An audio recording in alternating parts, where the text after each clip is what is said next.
Handa raw si PBBM na sumailalim sa iniutos niyang lifestyle check para sa mga opisyal ng gobyerno. Kabilang na rin ang pag-reveal ng kanyang salin. Pero may pakiusap ang Malacanang sa mga kritiko. Ang detalye sa agenda report ni Ivy Reyes. Lahat po na ehekutibo, miyembro ng ehekutibo ay ready, pati pang Pangulo. Mauna-umahuli man daw sa pila, handa si President Bongbong Marcos na pangunahan ng kanyang utos na sumailalim sa lifestyle check ang mga opisyal ng gobyerno.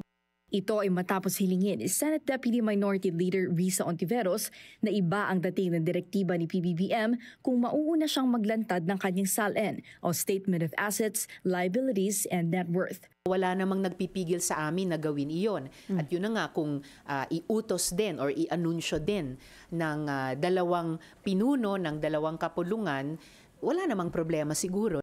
Ang minorya nakikiisa raw sa pagdedemand ng katotohanan. Walang problema sumali kaming 5 sa minority sa Senate. Meron din kaming mga counterparts na minority sa House na dahil turing namin sa isa't isa ay counterparts, magkakadiwa kami dyan sa mga prinsipyo ng transparency and accountability. Yun nga lang, tila may kaunting pagpreno ang palasyo. Lumalayo kasi po tayo sa issue. Sinabi po natin na ang Pangulo, ang buong ehekutibo ay ready for lifestyle check. So wag po tayong lumayo sa issue.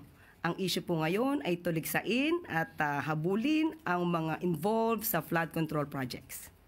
So wag po natin ibahin at wag tayo medyo mamulitika. Samantala, welcome sa administrasyon at lumilitaw sa social media ng mga kaanak ng matutunog na contractor at opisyal. Yan naman din po talaga ang naisin ng Pangulong Marcos Jr. na lahat-lahat po tayo ay magtulungan upang masawata itong mga korupsyon na ito. At hindi lamang po ang gobyerno, ang pamahalaan ang dapat kumilos, kundi ang taong bayan na nakakaalam ng mga nangyayari sa paligid nila.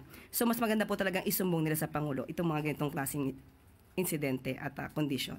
Matapos mag-trend online si Angela Alonte, ang anak ni Binyan City Mayor Angelo Alonte, tampulan naman ng online memes ngayon, ang anak ni Hightone Construction founder Christopher Co at pamangkin ni Ako Bicol Representative Zaldi Co na si singer and vlogger Claudine Co.